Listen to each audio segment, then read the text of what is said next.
Good morning on this Sunday, July 30th, and welcome to the Georgia Gang. Former Trump lawyer Rudy Giuliani has conceded that he made false statements about 2 Georgia election workers. Also, several parents in DeKalb County are already criticizing the new school superintendent who is just 1 month on the job.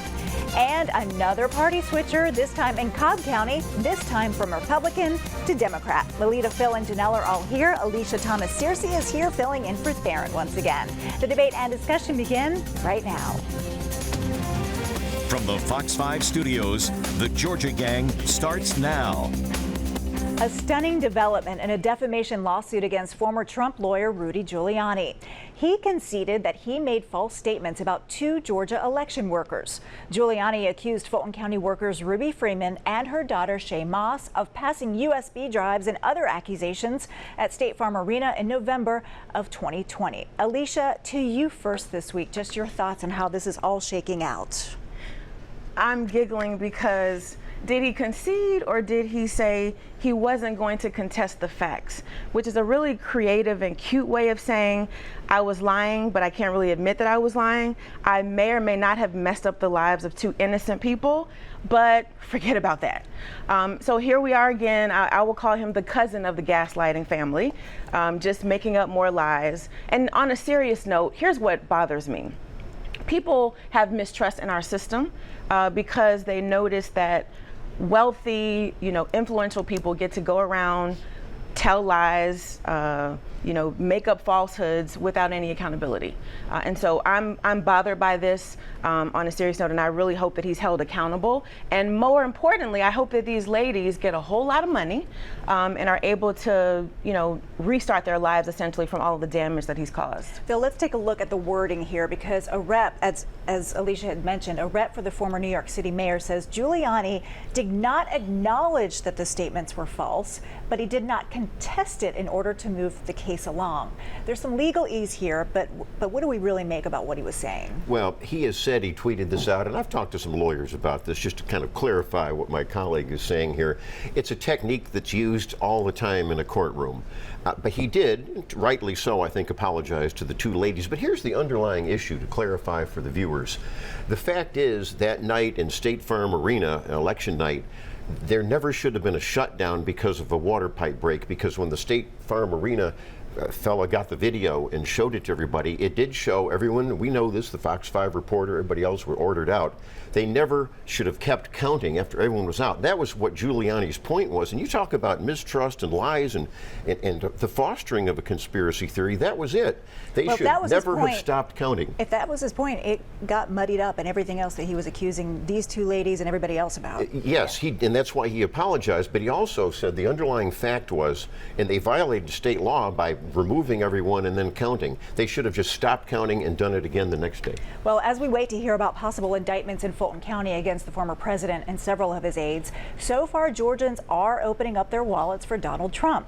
Now, he's raised more than any other GOP candidate with more than $800,000, and that's nearly twice as much as his closest rival, former South Carolina Governor Nikki Haley, here in Georgia. Janelle, what's your take on these fundraising numbers?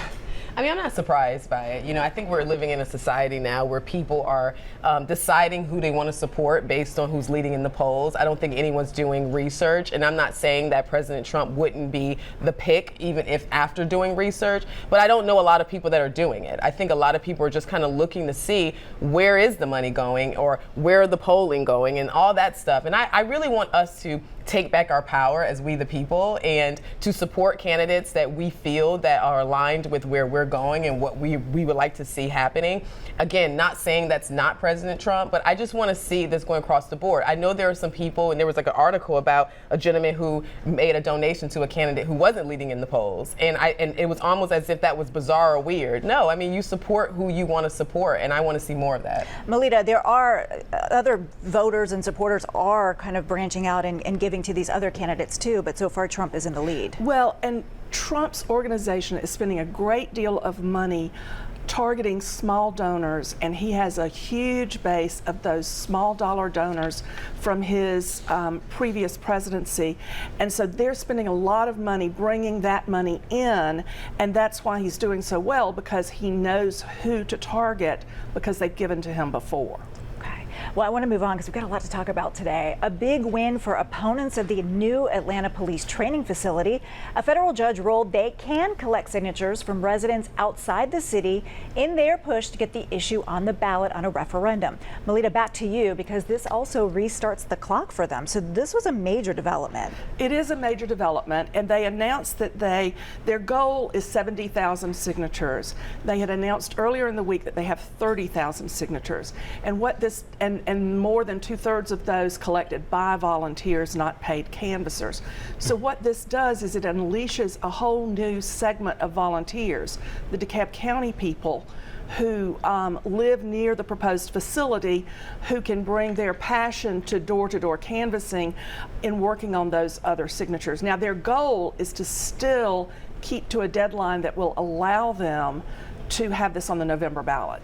All right, Janelle, we still have some legal challenges on to whether they can even do this, but while that's happening, they can move forward. Your thoughts? Yeah, so I actually had dinner with someone last night who is a couple, and they live in the area, and they were saying that, you know, when it comes to this topic, that they're playing chess while everyone else is playing checkers, and I have to agree. What I don't understand is why I'm not seeing a lot of Democrat black activists that are coming out and fighting against this, because the whole point of the facility is to create a training facility for police officers that was called on during the riots and the protesting around police brutality. So I'm trying to understand, where are our Democrats? Like, where is particularly the black Democrats saying, hey, let's just put this to a stop. This is our solution that we called for, and here it is, and you're holding it up. Well, the mayor's been out in front of this on this issue, so there are several Democrats and highly prominent Democrats who are out in front of this. There's no protesting, though. Yeah, I agree. I don't think it's necessary to protest. I think it's moving forward. The votes have been cast. Kudos to the opponents who are trying to stop this at every turn. I appreciate them working the process. But there are a lot of black Democrats and others who are supportive of this effort, grass tops organizations, grassroots leaders.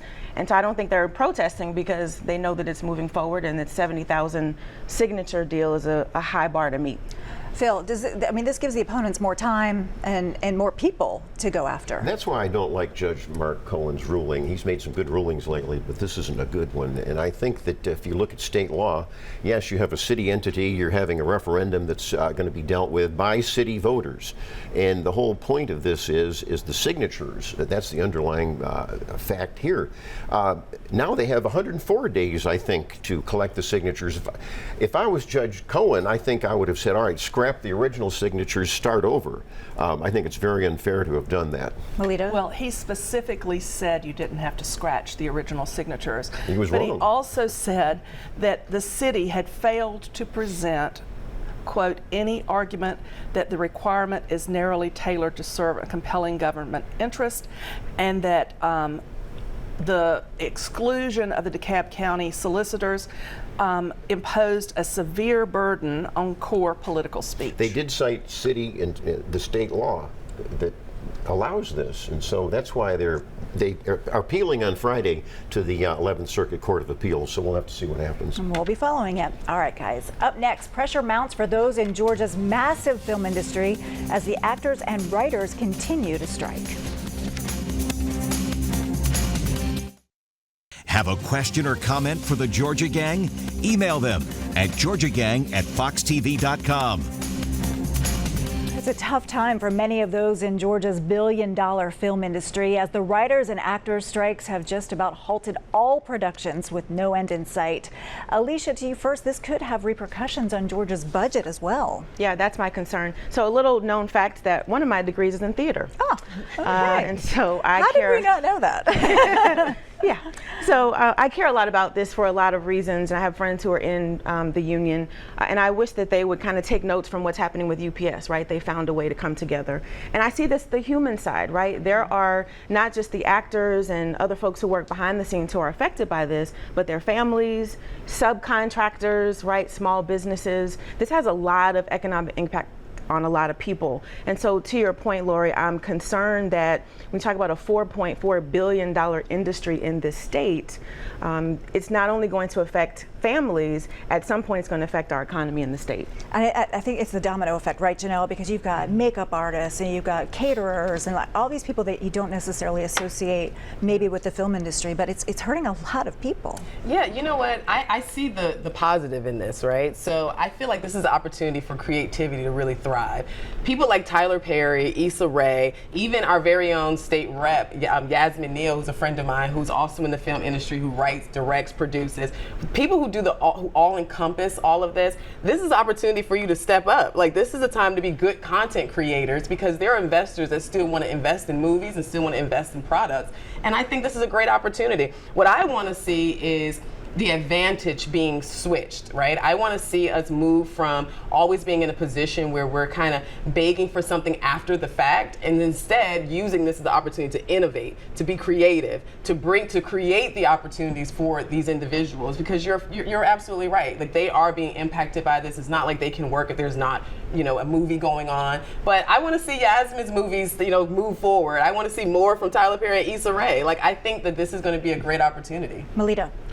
Well, I think that the people who are striking have some very legitimate concerns about artificial intelligence and their images being used in like video games, and about the residuals from streaming. So I'm hoping that they can follow, as you said, Alicia, the UPS model and come to some agreement. But the other thing that this is doing is it's focusing some attention on the big tax incentives that the film industry receives in Georgia. That $4.4 billion industry generated $1.3 billion in tax incentives for the industry, which amounts to about $340 per household in the state of Georgia. That's going back to Hollywood, and that money is predominantly going to the people at the top of the pyramid. Phil? Well, I think we're going to have that big debate on our tax credits probably in the legislative session in January. But I agree with some of the points my colleagues have made. I do think, and you make some point, they do have some good points, the union folks. However, I think the union bosses do need to do the UPS model, and we need to help these people that are now struggling. And I don't want to see artificial intelligence taking these jobs away either. Well, a German real estate firm is pulling out of its massive plans to develop the area known as South Downtown. According to the AJC, Newport has a deal to sell about 50 buildings and 10 acres of parking lots to an Atlanta developer. The move is really sending shockwaves throughout the city. Phil, could we see a ripple effect? I mean, we have a lot of real estate developments down there, the Gulch. We have, of course, underground Atlanta that's always in constant redevelopment. But could this have a ripple effect? I mean, is this an inkling of what's to come? Yes, I think those are valid fears. And you're already getting interviews with some of the commercial real estate folks, and the banks are going to be really getting nervous doing loans. There's a lot of these buildings that really desperately need revitalization. I think we're talking about 50 buildings here. They're going to be taken over by a new firm. I hear good things about the new firm that's taking over from this German firm. Sadly, the war in Ukraine and, of course, Biden's inflation and other things really have fostered this. Melita, I remember when this announcement was made about this development of South Downtown. It was huge. There was so much excitement, and now it's kind of like they're pulling it back. We've seen this before, right? The streets of Buckhead, there was a big delay in that project. Well, and I think what we'll see is the project will go forward, but perhaps in a different way. And I hear from real estate people that everybody's looking at the difference in the need for office space post-COVID because work habits changed so much. And in some ways, having a new owner gives the opportunity to pause and take a fresh perspective about what is the new best way to develop this property, because it's certainly prime real estate. Right, good point. All right, moving on. Just weeks on the job, DeKalb County's new school superintendent, Devin Horton, is already making a controversial move to expand the central office with $12 million worth of new positions and new departments. Alicia, to you first. This is not sitting well with a lot of parents. For good reason. I've been a superintendent before, been through a couple of very intense trainings, and what you learn is the first 30, 60, 90 days, find out where the bathrooms are, shake a few hands, get an understanding of what's happening in the district. Asking for $12 million for mostly central office staff when you are bleeding 400 teachers in the district is a little bit tone deaf. And so I want this superintendent to be successful. I believe that we've got to support him because when he's successful, the students in DeKalb County will be successful. If I were advising him, I would say, let's think first about what's most important. I don't want people who've not been in classrooms for 10 years all of a sudden learning that they've got to go back and teach something they may not know much about to students who, need a lot of help. And so I think this superintendent needs some support, maybe some good advice. I'm happy to help in that area. But again, we've got to make decisions that are in the best interest of children. And I will say that some of these decisions are probably good ones in terms of right-sizing the district, putting people in the right places in terms of area superintendents. Those are probably good moves, but you got to think about the optics and you have to think about what are the most urgent issues affecting the district. Absolutely, great points. Janelle, on the optics issue, I mean, parents want to see investments in the classrooms. Parents want to see investments for the teachers, but not necessarily expanding those center. Yeah, I mean, I agree with Alicia 100%. I think that this is way too much too soon. It's a lot of money to just kind of jump into, but I want him to focus on some small wins. Go for the small wins and gain the trust of the community, and then you can make the big moves. Melita. Well, there were red flags about his staffing issues even before he was hired. If you recall, in his previous job, which was a much smaller system, he had a 24/7 security detail that cost $50,000 a month.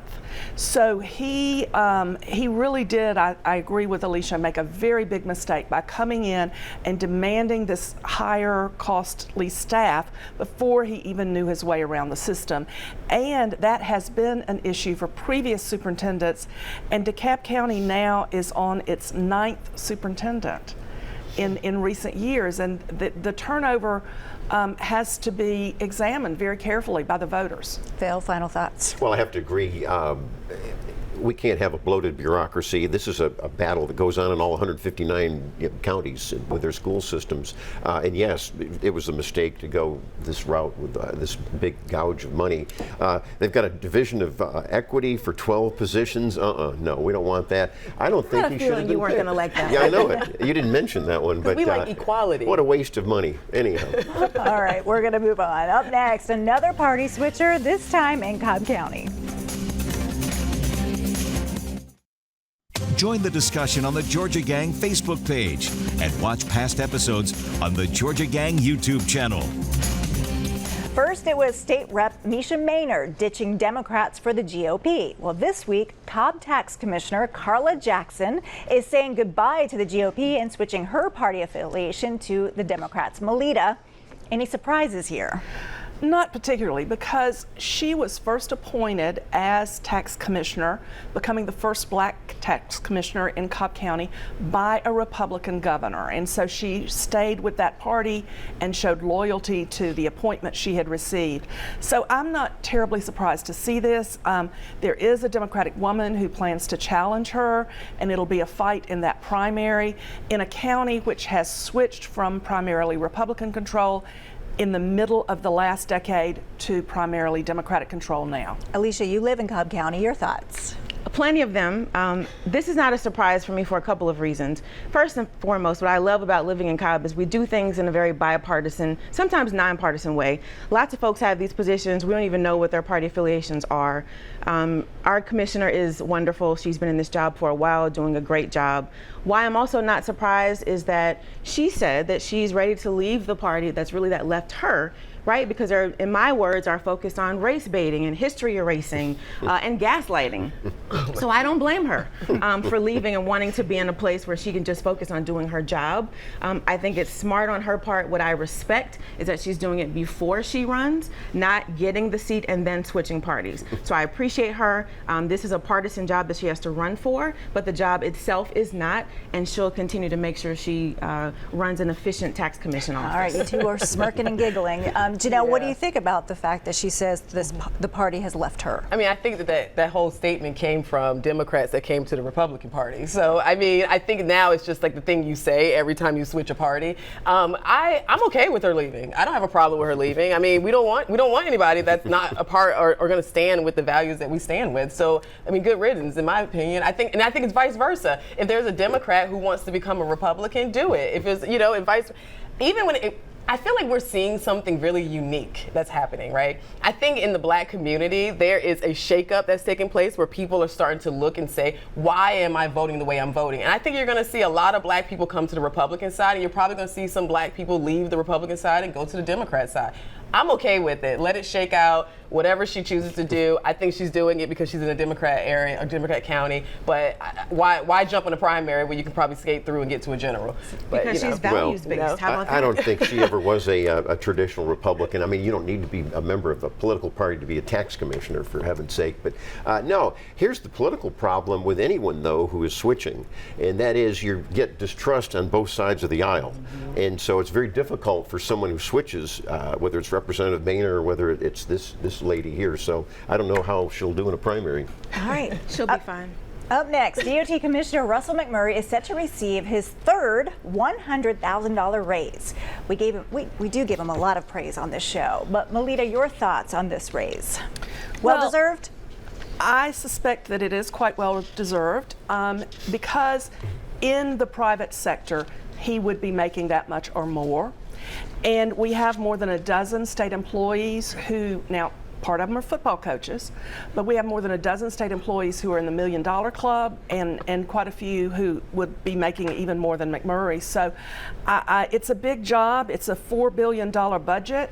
And he's responsible for the roads we travel on every day. Phil, his annual pay would go up to $550,000. Well, I think he deserves every penny of it. He is one of the longest serving transportation commissioners in the country.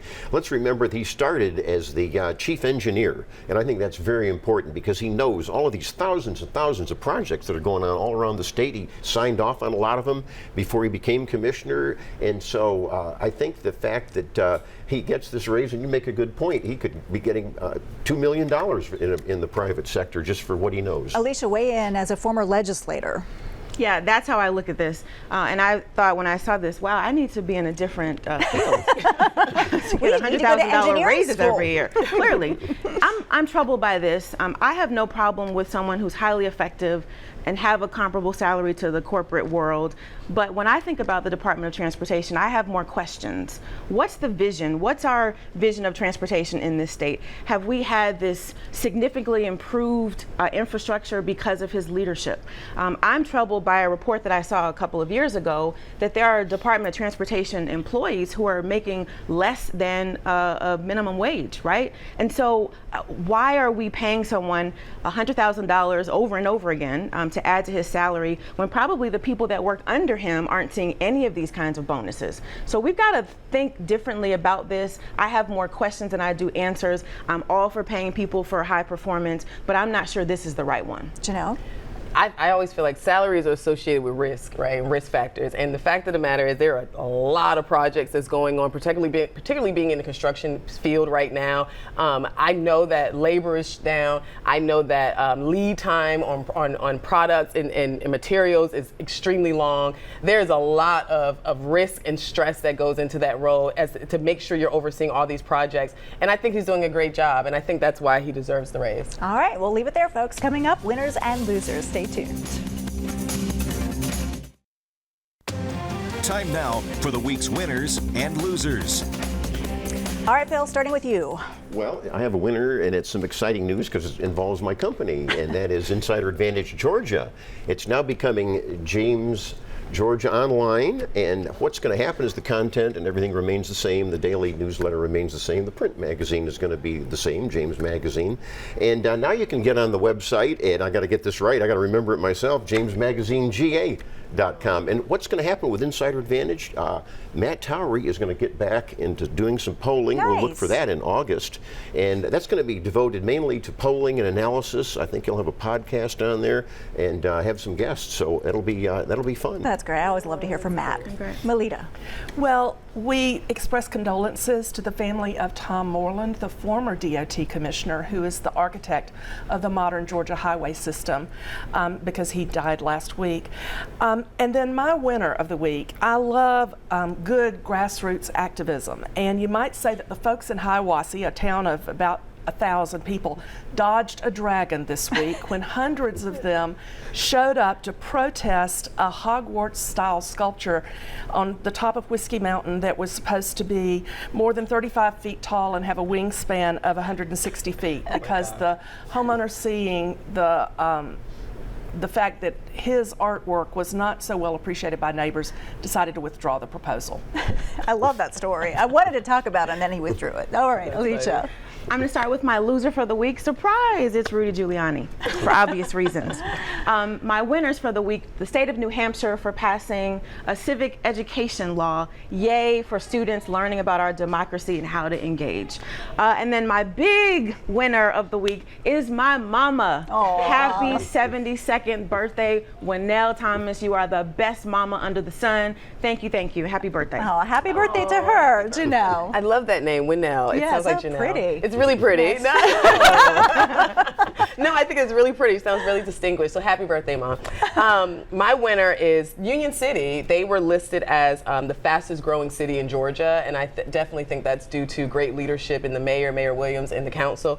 I also want to give a shout out to Commissioner Felicia Franklin of Clayton County. She just announced her candidacy to run for chair of the Clayton County Commission, so kudos to her, and I'm going to be talking about that as it goes forward. Okay, sounds great. Make it a great week, everyone. See you next week.